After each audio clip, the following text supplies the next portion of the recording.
আপোনালোক সকলোকে স্বাগতম জনাইছোঁ আপোনালোকৰ মৰমৰ ইউটিউব চেনেল ষ্টাডি ইন এছামিজলৈ। আজি আমি চাইল্ড ডেভেলপমেণ্ট এণ্ড পেডাগজিৰ শিকনৰ পৰ্যায়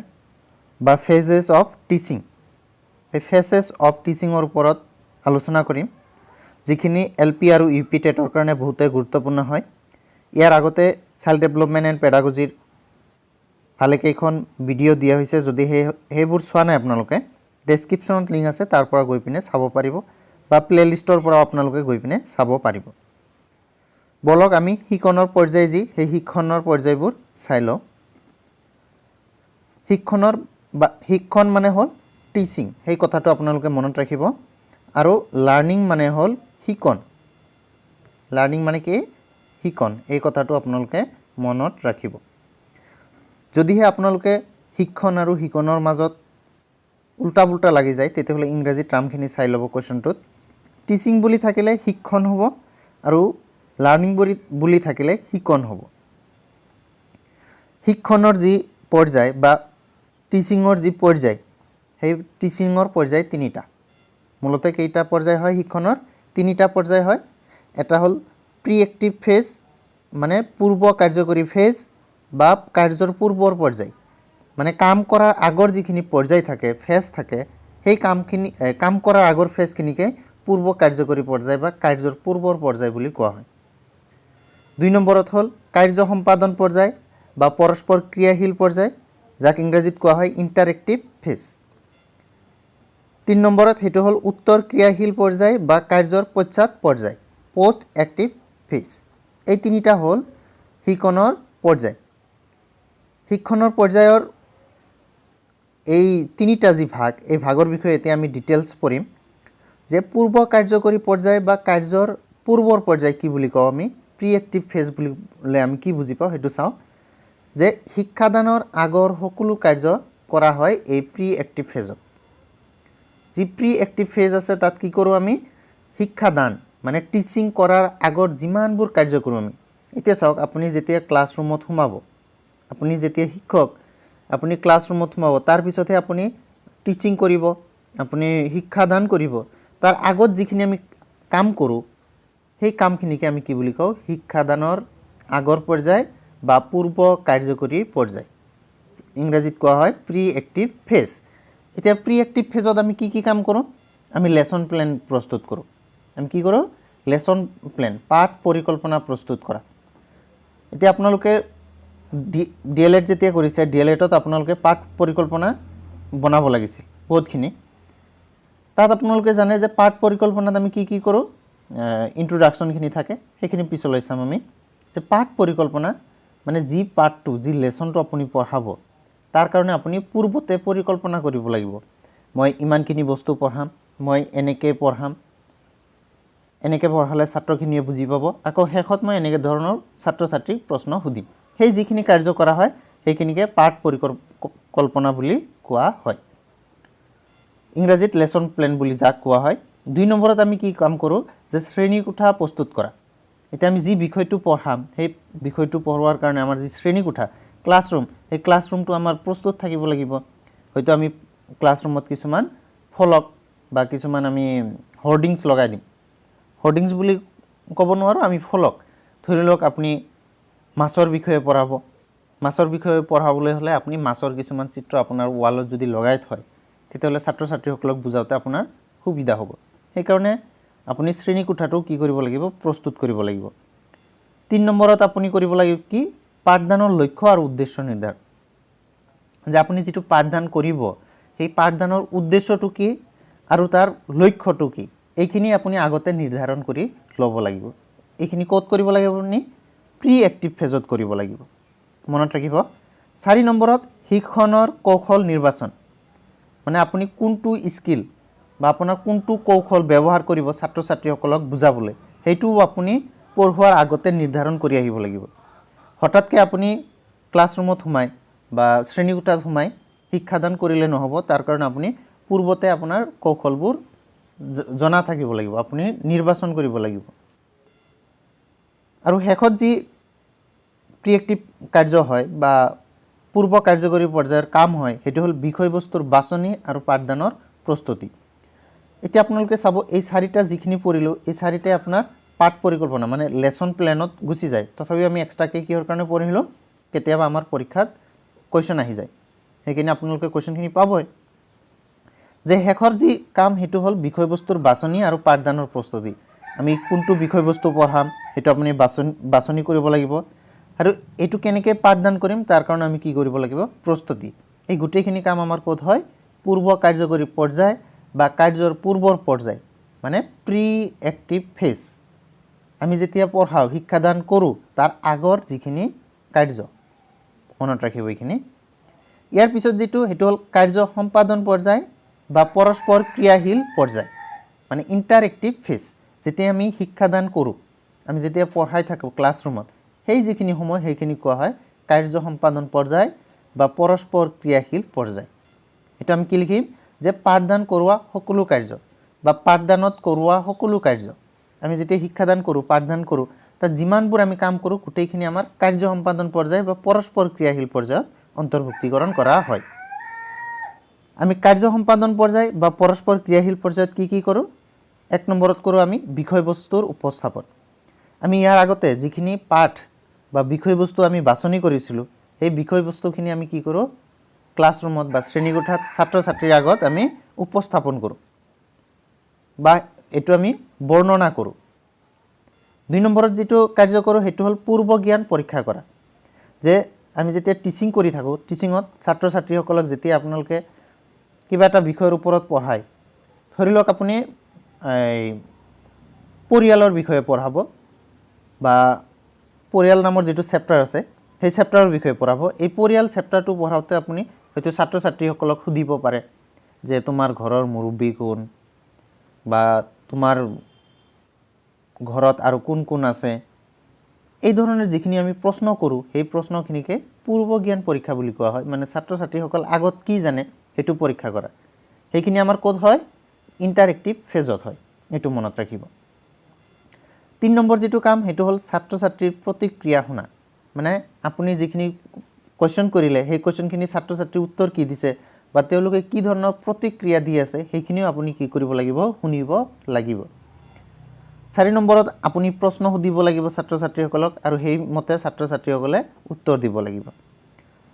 5 নম্বৰত বৰ্ণনা কৰা মানে কি যি বিষয়বস্তুখিনি আছিল উপস্থাপন কৰি তাৰ এটা বৰ্ণনা আপুনি কৰিব লাগিব চমুকে বা দীঘলকে হলেও আপুনি এটা তাৰ কি দিব লাগিব বৰ্ণনা দিব লাগিব আৰু একেবাৰে শেষত হল ছাত্ৰ ছাত্ৰীক উপদেশ দিয়া ছাত্ৰ ছাত্ৰীক আপোনালোকে এডভাইস দিব আপোনালোকে ছাত্ৰ ছাত্ৰীসকল ঘৰত গৈ এনেকে থাকিবা এনেকৈ পঢ়িবা এনেকৈ এই কামটো কৰিবা এই গুটেখিনি আমাৰ কোড পৰি যাব কাৰ্য সম্পাদন পৰ্যায় বা পৰস্পৰ ক্ৰিয়াশীল পৰ্যায় একেবাৰে শেষৰ যি পৰ্যায় সেই পৰ্যায়টোৱে হল উত্তৰ ক্ৰিয়াশীল পৰ্যায় বা কাৰ্যৰ পশ্চাৎ পৰ্যায় ইংৰাজীত কোৱা হয় পোষ্ট এক্টিভ ফেজ ইয়াৰ পৰা যিকোনো এটা কোৱেশ্চন আপোনালোকৰ পৰীক্ষাত আহে এই তিনিটা স্তৰৰ পৰা উত্তৰ ক্ৰিয়াশীল পৰ্যায় মানে কি আমি শিক্ষাদান কৰাৰ পিছৰ যিখিনি কাম আমাৰ কি শিক্ষাদানৰ শেষৰটো স্তৰ হয় আৰু ইয়াৰ আন এটা নাম আমি কওঁ মূল্যায়ন স্তৰ বুলিও কয় হেতু হল কি মূল্যায়নৰ পৰ্যায় ইভালুৱেচনৰ পৰ্যায়টো যেটো ইভালুৱেচন কৰাৰ স্তৰ সেই স্তৰটোৱে হল উত্তৰ ক্ৰিয়াশীল ছাত্ৰ ছাত্ৰীসকলে কি শিকিলে ছাত্ৰ ছাত্ৰীসকল কিমান শিকিলে এই যি আমি মূল্যায়ন কৰোঁ সেইটোৱে হল পোষ্ট এক্টিভ ফেজ আৰু এই পোষ্ট এক্টিভ ফেজ বা উত্তৰ ক্ৰিয়াশীল পৰ্যায়টো হল শিক্ষাদানৰ একেবাৰে লাষ্টৰ পৰ্যায়টো বা স্তৰটো এই যি উত্তৰ ক্ৰিয়াশীল পৰ্যায় ইয়াত কি কাম কৰোঁ এক নম্বৰতে আমি কৰোঁ মূল্যায়নৰ উপযুক্ত কৌশল নিৰ্বাচন কৰা আমি ছাত্ৰ ছাত্ৰীসকলক যে মূল্যায়ন কৰিম ইভালুৱেচন কৰিম তাৰ কাৰণে আমি কি কৰিব লাগিব এপ্ৰোপ্ৰিয়েট স্কিল এটা বা এপ্ৰোপ্ৰিয়েট ইভালুৱেচন এটা কি কৰিব লাগিব আমি বাছনি কৰিব লাগিব মানে কেনেকুৱা ধৰণে ছাত্ৰ ছাত্ৰীসকলক মূল্যায়ন কৰিম হেতু আমি বাছনি কৰাৰ কামটোৱে হল উত্তৰ ক্ৰিয়াশীল পৰ্যায় নাম্বাৰ 2 যেটো হেতু হল শিক্ষাৰ্থীৰ আচৰণৰ পৰিৱৰ্তন পৰ্যবেক্ষণ মই যিখিনি বা আপুনি যিখিনি পঢ়াই থৈ আহিলে ছাত্ৰ ছাত্ৰী তাৰ ফলত শিক্ষাৰ্থীৰ আচৰণত বা হিয়তৰ ক্যাৰেক্টাৰত হিয়তৰ ব্যৱহাৰত কি ধৰণৰ পৰিৱৰ্তন আহিল হেতু আপুনি পৰ্যবেক্ষণ কৰিব হেতু হল উত্তৰ ক্ৰিয়াশীলৰ পৰ্যায় 3 নম্বৰত আপুনি শিক্ষাদানৰ কৌশলৰ উন্নতি সাধন আপুনি যিখিনি শিক্ষাদান কৰিলে সেই কৌশল যেটো আমি যেটো প্ৰি এক্টিভ ফেজত কৌশলটো নিৰ্বাচন কৰিছিলোঁ সেইটো ইণ্টাৰেক্টিভ ফেজত আমি কি কৰিলোঁ উপস্থাপন কৰিলোঁ এই উপস্থাপন কৰাৰ পিছত আপুনি কি গম পাব যে মই কিমানখিনি সফল হ'ব পাৰিছোঁ কিমানখিনি বিফল হ'ব পাৰিছোঁ যদিহে সেই কৌশলটো মই 50% সফল আৰু 50% বিফল হৈছোঁ 50-50 হৈছে তেতিয়াহ'লে আপুনি কি কৰিব লাগিব সেই যি কৌশল তাৰ আপুনি উন্নতি সাধন কৰিব লাগিব সেইটো আপুনি ডেভেলপ কৰিব লাগিব এটো মনত ৰাখিব যে আমি যিখিনি কৌশল নিৰ্বাচন কৰোঁ সেইটো প্ৰি এক্টিভত আৰু এই কৌশলখিনি আমি কামত লগাও ক'ত বা আমি উপস্থাপন কৰোঁ ক'ত ইণ্টাৰেক্টিভ ফেজত আৰু পোষ্ট এক্টিভ ফেজত আমি কি কৰোঁ সেই কৌশলবোৰৰ উন্নতি সাধন কৰোঁ বা আমি কি কৰিব পাৰোঁ যে যিবোৰ শিক্ষণৰ কৌশল আৰু পন্থা সেইবোৰ পৰিৱৰ্তন কৰিব পাৰোঁ যদি মই এনেকুৱা এটা কৌশল লৈ ছাত্ৰ ছাত্ৰীসকলক পঢ়াইছোঁ যিটোৱে ছাত্ৰ ছাত্ৰীক কি কৰিব পৰা নাই সফল কৰিব পৰা নাই তেতিয়াহ'লে সেই কৌশলটো মই কি কৰি দিম চেঞ্জ কৰি দিম পৰিৱৰ্তন কৰি দিম এইখিনি হ'ল উত্তৰ ক্ৰিয়াশীল পৰ্যায়ৰ কাম এতিয়া কোৱেশ্চনবোৰ চাম আমি আজি 8টা কোৱেশ্চন আছে টোটেল এই সেশনত প্ৰথম কোৱেশ্চনটো এলপি 2012 চনত আহিছিল যে শিক্ষাদানৰ বিশেষ উদ্দেশ্যবোৰ লিখাটো কোন পৰ্যায়ৰ কাম আমি শিক্ষাদান মানে আমি পাঠদান কৰাৰ কাৰণে যিমানবোৰ উদ্দেশ্য বিশেষ উদ্দেশ্য সেইবোৰ লিখা কোনটো পৰ্যায়ত পৰে অলৰেডি আপোনালোকে গম পায় যে শিক্ষাদানৰ বিশেষ উদ্দেশ্যবোৰ ক'ত লিখা হয় প্ৰি এক্টিভ ফেজত মানে শিক্ষাদানৰ আগৰ পৰ্যায়ত নিশ্চয় বুজি পাইছে আপোনালোকে ট্ৰাই কৰিব কোৱেশ্চনবোৰ পঢ়ি নিজে নিজে উত্তৰ কৰিবলৈ 2 নম্বৰ কোৱেশ্চন এই 2 নম্বৰ কোৱেশ্চনটো ইউপি 2012 চনত আহিছিল যে শিক্ষাদান প্ৰক্ৰিয়াৰ পৰ্যায় হ'ল যে শিক্ষাদান যেটো আছে মানে টিচিং যেটো আছে বা শিক্ষণ যেটো আছে এই শিক্ষণৰ কেইটা পৰ্যায় 3টা পৰ্যায় আৰু এই পৰ্যায়বোৰ হ'ল সুধিছে কি পূৰ্ব কাৰ্যকৰী স্তৰ হয় কাৰ্যকৰী স্তৰ হয় পৰৱৰ্তী কাৰ্যকৰী স্তৰ হয়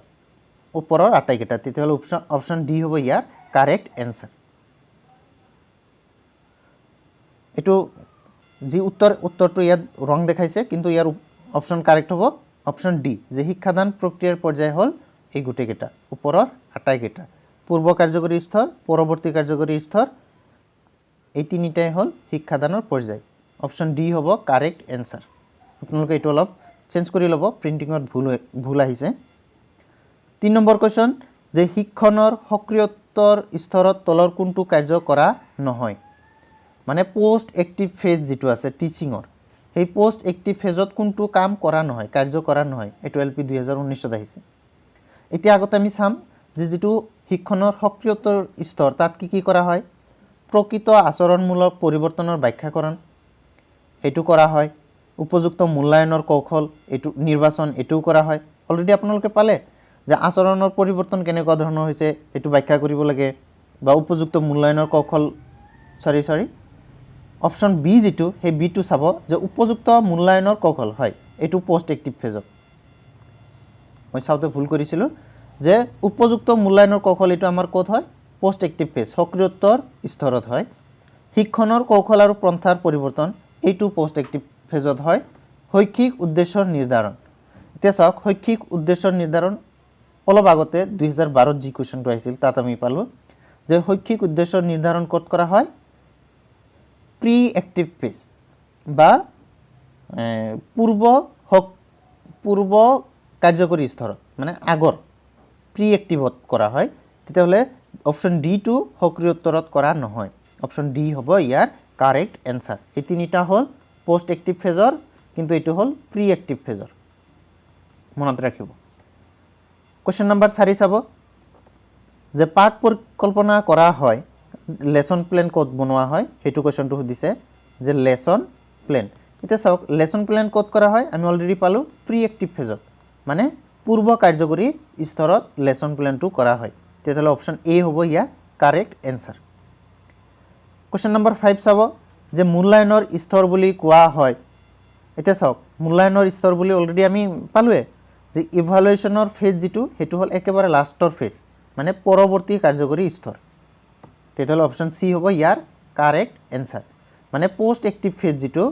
এই পোষ্ট এক্টিভ ফেজক আন এটা কি নামেৰে জনা যায় মূল্যায়নৰ স্তৰ বুলি কোৱা হয় 6 নম্বৰ কোৱেশ্চন যে পৰীক্ষাৰ বাবে উপযুক্ত কৌশলসমূহ নিৰ্বাচন কৰাত শিক্ষকক সহায় কৰিব পাৰে 6 নম্বৰ কোৱেশ্চনটোত কি আছে যে উপযুক্ত কৌশল নিৰ্বাচন কিহৰ কাৰণে শিক্ষকক উপযুক্ত কৌশলসমূহ নিৰ্বাচন চাব কিহৰ কাৰণে এটো পৰীক্ষা মানে ইভালুৱেশ্যন এতিয়া চাওক ইভালুৱেশ্যনৰ কাৰণে যদি আমি এপ্ৰোপ্ৰিয়েট স্কেলৰ ব্যৱহাৰ কৰো তেতিয়াহ'লে এটো ক'ত কৰো পোষ্ট এক্টিভ ফেজত পৰীক্ষা মূল্যায়ন আদিৰ কথাবোৰ ক'ত আহে পোষ্ট এক্টিভ ফেজ মানে পৰৱৰ্তী কাৰ্যকৰী স্তৰ শিক্ষকক পৰীক্ষাৰ বাবে উপযুক্ত কৌশলসমূহ নিৰ্বাচন কৰাত সহায় কৰিব কোনটো পৰৱৰ্তী কাৰ্যকৰী স্তৰে কোৱেশ্চন নম্বৰ 7 চাব কোৱেশ্চন নম্বৰ 7 ত কৈছে যে ছাত্ৰ ছাত্ৰীৰ পূৰ্ব জ্ঞান পৰীক্ষা কৰা হয় ছাত্ৰসকলৰ প্ৰিভিয়াছ নলেজ কি নলেজৰ কথা কৈছে প্ৰিভিয়াছ নলেজ মানে আগৰ জ্ঞান সেই আগৰ জ্ঞানবোৰ আমি ক'ত পৰীক্ষা কৰো হেতু আমি কৰো কাৰ্যকৰী স্তৰত যেতিয়া আমি পাঠদান কৰি থাকো মানে ডুৰিং দি ক্লাছ তেতিয়া আমি ছাত্ৰ ছাত্ৰীসকলক কোৱেশ্চন হদু সেই কোৱেশ্চন হদি আমি হেতৰ কি কৰো আগৰ কিমানখিনি নলেজ আছে সেইখিনি আমি চাই লও তেতিয়াহলে অপচন বি হ'ব ইয়াৰ কাৰেক্ট এনসাৰ যে কাৰ্যকৰী স্তৰত ছাত্ৰ ছাত্ৰীৰ পূৰ্ব জ্ঞান পৰীক্ষা কৰা হয় কোৱেশ্চন নম্বৰ 8 চাব যে শিক্ষাদান প্ৰক্ৰিয়াৰ অন্তিম স্তৰটো হল যে যেটো টিচিং যেটো ফেজ আছে